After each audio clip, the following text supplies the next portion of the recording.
Alléluia. Je vous salue tous au nom de Jésus. Je suis le frère Vianney. Aujourd'hui, j'ai le privilège d'apporter la parole de Dieu. Mon partage d'aujourd'hui est intitulé « Faire face à soi-même ». Le combat d'une vie. Et pour ce fait, je vais vous parler de Moïse, qui est pour moi le grand pasteur, le grand dirigeant, le grand leader de l'Ancien Testament. Mais ce qu'il faut savoir avant tout, c'est que Moïse était un montage de tant de choses différentes, si différentes et si déroutantes. Son nom Moïse signifie retirer des eaux, sauver des eaux. Et ça, je pense que beaucoup d'entre nous le savent. C'est un homme qui est rentré dans la vie avec beaucoup de difficultés. Quand il est né, il était sur la liste des gens à abattre. Amen. C'est un enfant qu'on a caché. Dans son foyer, on l'a caché sous des paniers, on l'a caché sous des buffets. On ne le portait pas comme on porte un bébé qu'on câline, à qui on fait des câlins et qu'on nourrissait normalement.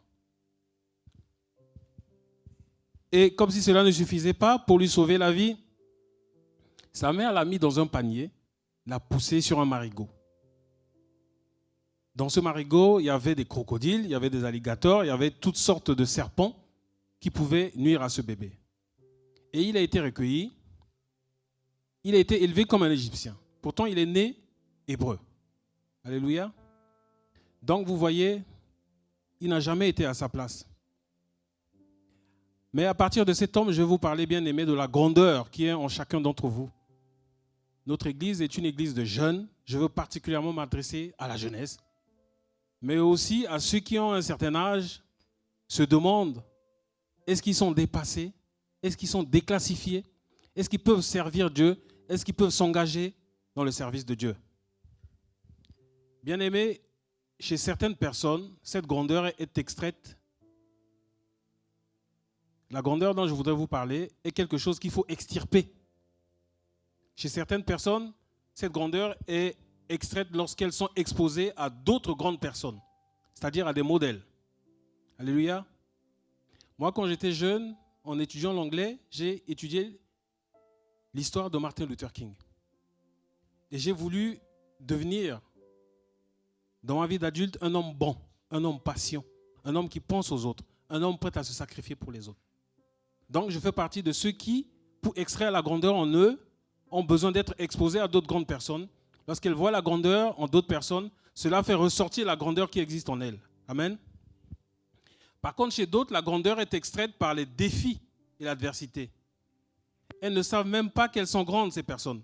Mais c'est face aux problèmes, aux difficultés de la vie que ces personnes font ressortir la grandeur qui est en eux. Parfois, c'est l'attaque qui extrait la grandeur en vous. Vous ne découvrez que vous êtes grand que lorsque l'enfer se déchaîne. Lorsque tout le monde est évanoui. Lorsque vous n'avez personne sur qui compter, sur qui vous retournez, c'est à ce moment-là que vous décidez que quelque chose doit se passer. C'est à ce moment-là que vous dites, je ne vais pas mourir, je vais quand même tenter de faire quelque chose. Et quand vous vous levez, vous-même vous êtes étonné par le résultat, par la grandeur que vous exprimez. Enfin, parfois, c'est le problème que vous évitez que Dieu utilise pour extraire la grandeur de vous. Alléluia. C'est que vous ne voulez pas faire. Je ne veux pas aller là-bas parce qu'on va m'humilier. Je ne veux pas faire telle chose parce que je ne suis pas à la hauteur. Parce que je n'ai pas la bonne couleur.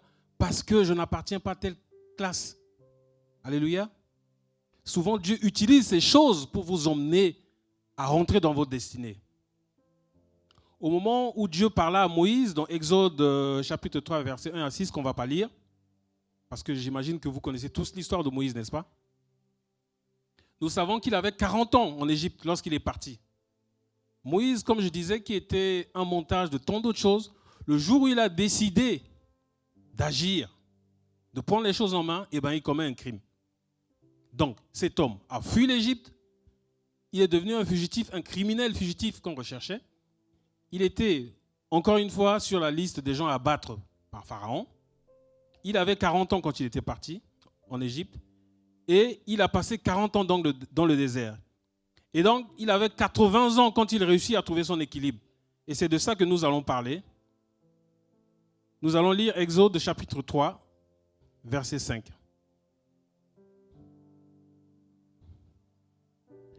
Dieu dit, ne t'approche pas d'ici. Retire tes sandales, car l'endroit où tu te tiens est une terre sainte. Amen. À 80 ans, Dieu lui dévoile sa destinée. Dieu donne à Moïse l'énorme tâche d'aller chercher, d'aller dire à Pharaon de laisser partir son peuple. Il donne cette mission à un fugitif qui se cache et qui est encore confus et vulnérable. Lorsque vous quittez votre confort, vous quittez votre environnement, vous êtes vulnérable. Vous n'avez pas les mêmes appuis, vous n'avez pas les mêmes moyens. Il n'avait pas les mêmes moyens qu'il avait en Égypte, le même prestige qu'il avait en Égypte. Donc c'était une personne confuse et vulnérable, peu sûre de lui-même. C'était quelqu'un d'intimidé. Retournons dans la Bible pour lire Exode chapitre 4, versets 1 à 10. Moïse répondit et dit, voici, ils ne me croiront point. Amen. Je vais demander aux plus jeunes de faire très attention à ce que nous allons lire. Et ils n'écouteront point ma voix, mais ils diront, l'Éternel ne t'est point apparu. Verset suivant. L'Éternel lui dit, qu'y a-t-il dans ta main? Il répondit, une verge. L'Éternel dit, jette-la par terre. Il la jeta par terre et elle devint un serpent. Moïse fuyait devant lui. L'Éternel dit à Moïse, étends ta main et saisis-la par la queue. Il étendit la main et le saisit et le serpent redevint une verge dans sa main. C'est là, dit l'Éternel, ce que tu feras, afin qu'ils croient que l'Éternel, le Dieu de leur père, t'est apparu. Le Dieu d'Abraham, le Dieu d'Isaac et le Dieu de Jacob.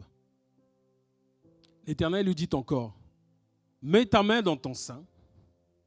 Il mit sa main dans son sein, puis il la retira. Et voici, sa main était couverte de lèpre blanche comme la neige.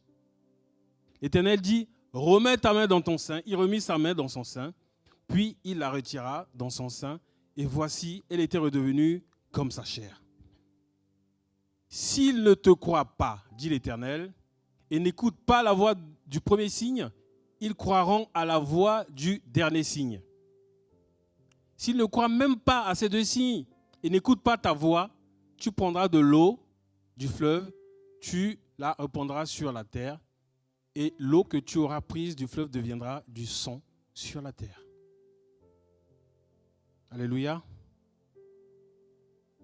Moïse dit à l'Éternel, ah Seigneur, je ne suis pas un homme qui ait la parole facile, et ce n'est ni d'hier ni d'avant-hier, ni même depuis que tu parles à ton serviteur, car j'ai la bouche et la langue embarrassées. Je vais m'arrêter là. Amen. En fait, ce qui se passe, c'est notre vie de tous les jours. Notre vie de tous les jours, lorsque Dieu nous met devant tout ce qu'il a mis en nous. Et c'est ce que nous allons développer. Alléluia. Je reviens. Alors Moïse répondit à Dieu, mais voici, ils ne me croiront pas et n'écouteront pas ma voix, car ils diront, l'Éternel ne t'est pas apparu. Et l'Éternel lui dit, qu'est-ce que tu as dans ta main? Et il répondit, un bâton. Et il dit, jette-la à terre. Et il la jeta à terre, le bâton devint un serpent, et Moïse s'enfuyait devant lui. Voyez-vous, lorsque vous commencez à fuir une chose, encore une fois je parle aux jeunes, lorsque vous commencez à fuir une chose, vous allez continuer à tout fuir. C'est pour cela que vous devez arrêter de vous enfuir et faire face à tout ce que vous devez affronter dans la vie, faire face à tout ce que vous avez à gérer. Parce que si vous fuyez Pharaon, vous allez fuir le serpent. Vous allez fuir l'amour, vous allez fuir la responsabilité, vous allez toujours fuir, encore et encore fuir. Vous ne serez jamais Moïse. Si vous continuez à fuir, c'est qui vous fait peur. En fait, vous fuyez quelque chose que Dieu vous a donné. Alléluia. Moïse dit, Dieu, je le ferai, mais ils ne me croiront pas. Est-ce vraiment le fait qu'ils ne le croiront pas? Ou leur impute-t-il quelque chose qui vient de lui? Amen. Parce qu'il y a quelque chose qui se passe en règle générale lorsqu'on est jeune, lorsqu'on manque d'assurance, qu'on veut agir, on se met à parler de ce qu'on n'a pas. On se met à cogiter sur ce qu'on pense que les autres ont et que c'est ce qui est la base de leur réussite. Alors que nos vies sont différentes. Alors, tout comme Moïse, habituellement, ce que vous dites sur eux, entre guillemets, ne se réfère en réalité qu'à vous-même. Ils ne m'accepteront pas, ils ne m'aimeront pas, ils ne m'utiliseront pas. Vous ne serez jamais accepté par tout le monde. Amen. Ça, c'est la première nouvelle. à moins que vous ne vous acceptez d'abord vous-même. Est-ce que vous m'avez compris? Pour que les gens puissent vous aimer, il faut que vous vous aimez vous-même. Moi, je fais un métier où il faut avoir de l'assurance. Tu n'as pas d'assurance, personne ne te croit. Et tu fais mal ton boulot. Eh bien, la vie, c'est comme ça. Maintenant, Dieu lui dit, je veux que tu ailles parler pour moi. Il lui répond, ils ne me croiront point. Dieu ne répond même pas à ce qu'il dit. Dieu lui demande, qu'y a-t-il dans ta main? Pourquoi Moïse n'a-t-il pas abordé le sujet de il avec Dieu? Il a dit, ils ne me croiront pas, mais Dieu, en lui répondant, Dieu n'a même pas fait cas de il, là, les gens qui vont mal le juger. Alléluia. Alors Dieu dit, faisons l'inventaire maintenant. Qu'est-ce que tu as? Qu'y a-t-il dans ta main? À mon tour, je voudrais vous poser la question. Qu'y a-t-il dans votre main? Avant d'assigner votre destin à quelque chose d'extérieur, avez-vous évalué ce qu'il y a dans votre main? Parce que quelqu'un pourrait prendre ce qui y est et gagner pendant que vous continuez sur ce qui n'est pas dans votre main. Le quotidien, c'est comme ça. Vous n'êtes pas sûr de vous et pourtant vous travaillez quelque part. On vous paye un salaire. Mais si vous n'êtes rien, si vous n'avez rien, comment se fait-il que vous produisez pour quelqu'un qui se fait du beurre sur vous et vous verse des miettes? Vous avez tous quelque chose. Et je tiens à le dire, autant pour les jeunes que pour les personnes d'un certain âge. Dans la vie professionnelle, dans l'œuvre de Dieu, vous avez tous quelque chose. C'est pour ça que le pasteur Daniel insiste tout le temps. Il y a de la place pour tout le monde dans le service du Seigneur. Alléluia. Dieu dit, je n'ai pas besoin de ce qui n'est pas dans ta main pour te bénir. Je vais utiliser quelque chose que tu as déjà là. Mais le problème, c'est que plusieurs autres voix vous ont déjà parlé et vous ont dit qu'il n'y avait rien dans votre main. Est-ce que vous comprenez ce que je veux dire? Mais Dieu n'a pas besoin de ce qu'il n'y a pas dans votre main pour vous bénir. Votre bénédiction est cachée dans ce qui est dans votre main. Mais le problème est que vous avez une perception limitée de ce que vous avez dans la main. Vous pensez que c'est juste un bâton, comme Moïse. Amen. Pour lui, c'était un bâton. Dieu dit, je veux te montrer le potentiel de ce qui est dans ta main. Jette-le. Maintenant, c'est une chose puissante, parce que si Moïse n'apprend pas cela en privé, cela va l'humilier en public. Amen. Je veux que vous appreniez en privé que vous êtes quelque chose qui a de la valeur pour Dieu. Peu importe ce que vous êtes, comment vous êtes, d'où vous venez, vous avez quelque chose d'important que Dieu a placé en vous pour sa gloire. Alléluia. Dieu dit, je veux te montrer le potentiel de ce qui est dans ta main. Maintenant, c'est une chose puissante. Parce que si Moïse n'apprend pas cela en privé, cela va l'humilier en public. Amen. Si vous n'êtes pas sûr de vous lorsque vous êtes face à vous-même, vous serez humilié en public lorsque vous voulez vous montrer sous un visage que vous n'êtes pas. Alléluia. Souvenez-vous, chers frères et sœurs, que quand Moïse descendra vers la mer Rouge, il devra utiliser ce même bâton pour diviser la mer Rouge. Ce bâton-là, qu'il croyait que c'était rien, que ce n'était qu'un bâton, eh bien c'est ce bâton qui va lever pour que la mer Rouge se sépare. Alléluia. Il n'y a aucune assurance en privé. S'il n'y a aucune assurance en privé, il n'y aura aucune assurance en public. Le problème ne vient pas de ce que les autres croient. Il vient de ce que vous croyez. Vous étiez un échec pour les gens en public, maintenant, en privé, vous l'êtes toujours, face à vous-même. Parce qu'il y a une voix à l'intérieur de vous. Et c'est de ça qu'on va parler. Puis l'Éternel dit à Moïse, au verset 4, « Étends ta main et saisis-le par la queue. » J'essaie de me mettre dans la tête de Moïse. Il doit se dire, mais j'ai eu tellement peur, Seigneur. J'ai pris la fuite et tu veux que j'attrape? Parce que dès qu'il a lancé le bâton par terre, il s'enfuit. Dieu lui dit, retourne là-bas, attrape ce serpent-là par la queue.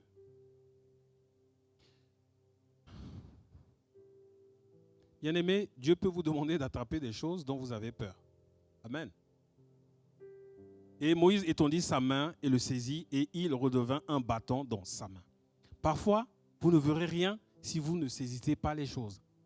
Si vous n'y allez pas, vous ne saurez pas. Si vous ne combattez pas, vous ne saurez pas que vous êtes victorieux. Et c'est ça le challenge de la vie. Le problème avec la plupart des gens, c'est que vous voulez que tout soit dégagé avant de prendre les choses. Mais Dieu dit, saisis-le. Alors vous êtes effrayé, nerveux, inquiet, intimidé, sans assurance. Mais cela ne se transformera pas en bâton. Il ne se transformera que s'il est saisi. C'est comme ça que ça fonctionne. Vous ne saurez pas ce que vous avez si vous ne le prenez pas. Ça va changer dans ta main. Pas dans tes yeux, mais dans ta main. Quand tu le toucheras par la foi, Dieu lui demande de saisir ce qu'il essaie de fuir. En fait, Dieu essaie de nous enseigner qu'il faut surmonter notre peur par la foi et cela changera dans notre main. Le serpent que vous allez saisir ne sera nécessairement pas un cobra. Ça peut être le fait d'élever un enfant. Non, je suis trop jeune pour garder une grossesse. Je suis trop jeune pour élever un enfant. Non, je suis trop jeune pour me marier ou je ne veux pas me marier, je veux rester dans ma liberté. Ou encore donner de l'amour. Je ne veux pas aimer parce qu'on va me décevoir. Cela dépend de ce que vous fuyez. Vous ne pouvez pas surmonter ce que vous refusez de confronter. Alléluia.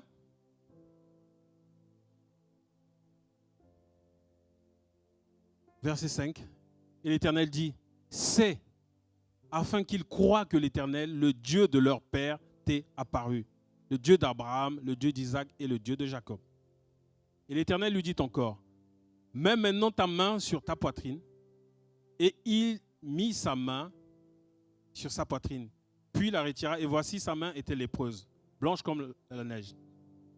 Verset 7, et il dit, remets ta main sur ta poitrine. Il remit sa main sur sa poitrine, puis la retira de sa poitrine, et voici, elle était devenue comme sa chair. Dieu dit, ils te croiront quand tu croiras, toi. Ils vont t'aimer quand tu t'aimeras. Ils vont t'estimer quand tu t'estimeras. Il rajoute, nous avons encore du travail à faire. Mets ta main dans ton sein. Et elle était couverte de lèpre. Remets-la et elle est redevenue saine. Dieu lui demande, vois-tu comment je peux contrôler les situations et les résultats? Parce qu'il y a quelque chose qu'il faut préciser, c'est qu'à l'époque, la lèpre, c'est une maladie mortelle. Hein. Tu l'attrapes, il n'y a pas de solution, il n'y a pas de soins, il n'y a pas de médicaments. Tu meurs. Alléluia. Et il arrivera, si même il ne croit pas ces deux signes et n'écoute pas ta voix, là nous voyons que le dernier recours, c'est sa voix. Et pourtant, nous avons affaire à un homme. Est-ce que vous savez que Moïse est bègue? Vous savez ce que c'est que bégayer? Dans ma langue, on appelle ça le gougouma. Passer d'un mot à un autre, c'est difficile. Mais Dieu lui dit, s'il ne croit pas au miracle que tu fais, mais ils devront croire à la voix d'un homme qui bégaye. Pourquoi de toutes les responsabilités qu'il avait, Dieu a-t-il demandé à cet homme de parler? Cet homme qui ne sait pas bien parler pour parler à sa place. Il dit, s'il ne croit pas à la verge qui se transforme en serpent, et s'il ne croit pas à la lèpre guérie, ils écouteront ta voix. Moïse a dû se dire, mais ma voix, Dieu, tu vas utiliser la partie la plus faible en moi pour faire la chose la plus grande que j'ai jamais accomplie? Oui, bien-aimé, car sa puissance s'accomplit dans ta faiblesse. S'il voulait quelqu'un qui parle bien, il aurait eu l'embarras de choix. Mais il va utiliser ta peur, il va utiliser ta nervosité, il va utiliser ton entêtement. Malgré tes insécurités, tes doutes et tes incompétences.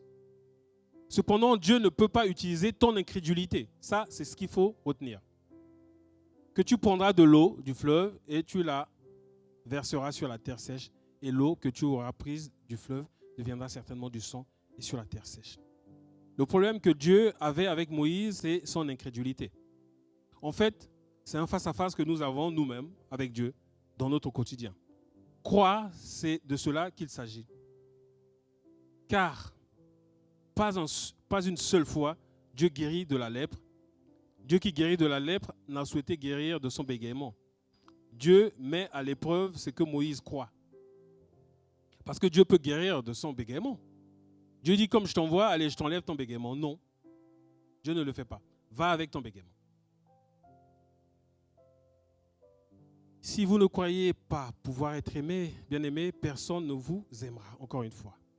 Vous pouvez vous habiller chic, sentir bon, être cool, branché, mais sans que cela ne puisse vaincre cette croyance que vous avez dans le cœur.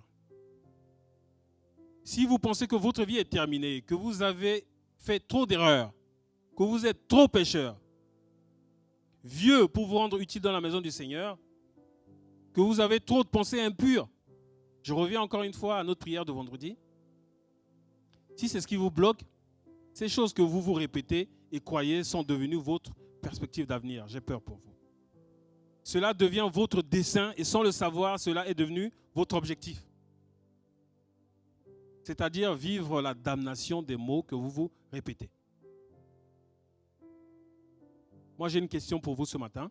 Pourquoi est-ce que vous essayez d'emmener tout le monde à aimer quelque chose que vous-même, vous n'aimez pas? C'est-à-dire vous-même. Pourquoi est-ce qu'on doit vous aimer si vous-même, vous ne vous aimez pas? Mais comment faire? Et la parole de Dieu dit, la foi vient toujours de ce qu'on entend. Vous n'y croyez pas non plus jusqu'à ce que vous entendez des proches de vous, vous traitez de stupides. Parce que c'est ce qui se passe souvent dans la famille. Je le dis surtout aux jeunes parents. N'injuriez pas vos enfants. Vous ne croyez pas que vous étiez laid jusqu'à ce que vous l'entendiez. Qu'on vous dise que vous êtes des vilains. C'est ce qui se passe, n'est-ce pas?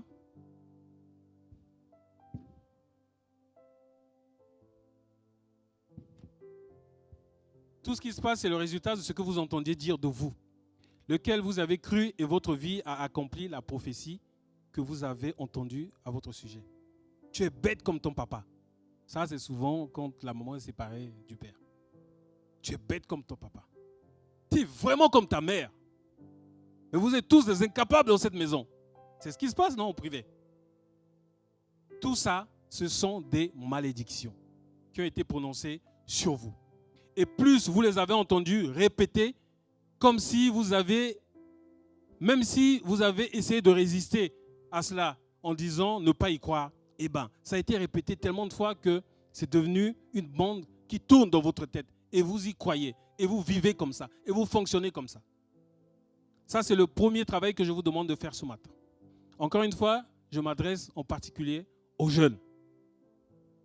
Bien-aimé, si tu ne changes pas les mots dans tes pensées, tes opportunités continueront à saigner. Comme la femme avec le problème de sang. Vous connaissez l'histoire, n'est-ce pas? Ces problèmes la tuaient à petit feu depuis 12 années durant. Le sens de sa vie faisait une hémorragie sortant de ses membres inférieurs. Mais cela ne venait pas de sa bouche. Par contre, ce qui l'a guérie, en fait, ça venait de ce qu'elle pensait tout le temps. Par contre, ce qui l'a guérie est sorti de sa bouche. Jusqu'à ce qu'elle rencontre Jésus. Tout ce qu'elle croyait sur sa vie était qu'elle était en train de mourir. Jusqu'à ce qu'elle rencontre Jésus. Et quand elle l'a rencontré, vous savez ce qu'elle a fait? Vous vous souvenez? Elle a changé l'histoire de sa vie. Elle a changé l'histoire qu'elle se racontait elle-même. Elle a dit, dites-le avec moi si vous vous souvenez, si je puis seulement toucher son vêtement, je serai guéri. Alléluia. Elle l'a dit à personne, hein, mais à elle-même. Elle a dit à elle-même. Se le répétait comme la version d'origine, si vous changez de version biblique, vous allez voir, elle se le répétait encore et encore. Elle se l'est répété plusieurs fois. Parce que quand vous essayez de chasser les pensées impures, vous devez vous répéter encore et encore ces choses. J'ai lu quelque part, comme le pasteur Daniel a lu quelque part, j'ai lu quelque part, les neurologues disent que pour changer notre récit intérieur, il nous faudrait environ 21 jours de confession répétitive. Ils disent que notre vieille histoire a tellement affecté le lobe frontal de notre cerveau que le cerveau gonfle de stress, effaçant la mémoire et endommageant certaines fonctionnalités, car notre instinct de combat et de fuite est activé par la négativité des choses qui nous ont été rabâchées. Tu es stupide, tu es bête, tu es comme ton père. Et durant le sommeil, vous ne trouvez pas le repos parce que le corps joue à la répétition d'un récit de choses qui ne sont même plus présentes. Mais le corps réagit toujours parce que cela continue dans votre tête. Les neurologues disent que pendant 21 jours, vous pouvez changer votre histoire. 21 jours en disant, si je puis seulement toucher son vêtement, je serai guéri. Je suis la tête et non la queue. Je suis au-dessus et non en dessous. Je suis plus que vainqueur. Je suis béni en ville. Je suis béni à la campagne. Partout où je vais, déclare-le le matin, à midi, le soir. Je puis tout par Christ qui me fortifie.